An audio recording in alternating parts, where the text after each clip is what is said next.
জীবন ঘুরে পথিক আইসে তোর নামে বৈশারে তুই হাল পাইস না রে খেয়াল সুতে ভাষাই দে তোর নাম রে।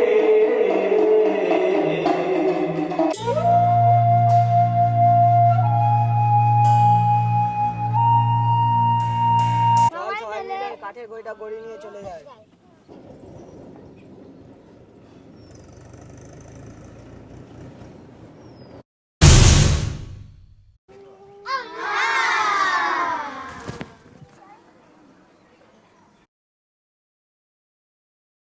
ওয়ে খোকা, চক্রবর্তীদের বাড়ি কোন দিকে?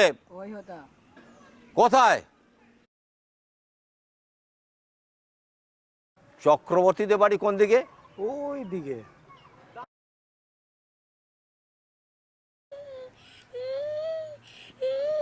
মা, দাদা আমাকে খুব মেরেছে। আবার তুই মাখনকে মেরেছিস? না, মারিনি। ফের মিথ্যা কথা বলছিস? আরে মাখন, ফটিক তোকে সত্যিই মেরেছে? হ্যাঁ, মেরেছে। ফের মিথ্যে কথা?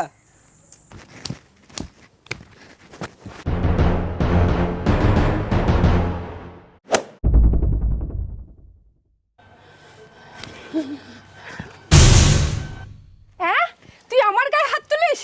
আরে কি হচ্ছে তোমাদের? ও মা, এ যে দাদা। কতদিন বাদে এলে এটার এখানে। আরে ভাগনারা কত কি পড়েছে, কতটা উন্নতি করতে পেরেছে রে। ফটিক তো খুবই দুরন্ত, পড়াশোনা করতেই চায় না। মাখন শান্তশিষ্ট, পড়াশোনায় খুবই মনোযোগ আছে। ওই ফটিক আমার হাড় জ্বালাতন করছে। তাহলে ফটিককে আমি কলকাতায় নিয়ে গিয়ে নিজের কাছে রেখে পড়াশোনা আমি শেখাবো। আপদটা বিদায় হলেই বাঁচি। কোন দিন মাখনকে জলে ফেলে দেবে, নয়তো মাথা ফাটিয়ে বিপদ ঘটাবে। মামা কবে যাবে, কখন যাবে?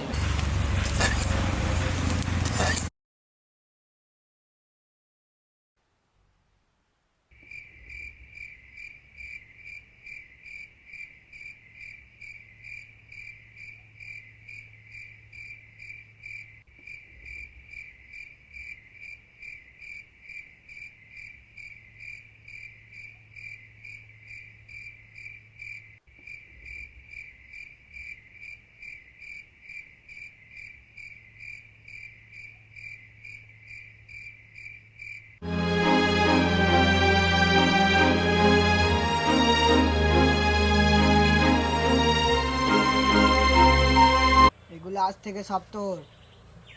শোন ফটিক, ওখানে গিয়ে মামা মামির কথা শুনবি, হ্যাঁ, আর ভালো করে মন দিয়ে পড়াশোনা করবি। দুর্গা দুর্গা। কই গো, দেখো কাকে এনেছে। কে এটা? আরে এটা আমাদের ভাগনা। থাক থাক, আর আদিক্ষেতা দেখাতে হবে না। হ্যাঁ গো, বলি তোমার আক্কেল খানা কি? তুমি জানো আমি নিজে তিনটে ছেলে নিয়ে ঘর কন্যা পেতেছি, ওদের নিয়েই কোথায় হিমশিম খেয়ে যাচ্ছে। তার মধ্যে বলা নেই কোয়া নেই, ওই 12-13 বছরের একটা গাঁয়ের অশিক্ষিত অপরিচিত ছেলেকে এদের মধ্যে হাজির করলে কি গোলযোগটাই না বাঁধবে শুনি। সে খেয়াল আছে তোমার? বলি এতখানি বয়স হলো, কোনো কাণ্ড জ্ঞান হলো না তোমার? ফটিক, শুনলাম তুই নাকি স্কুলে পড়া পারিস না।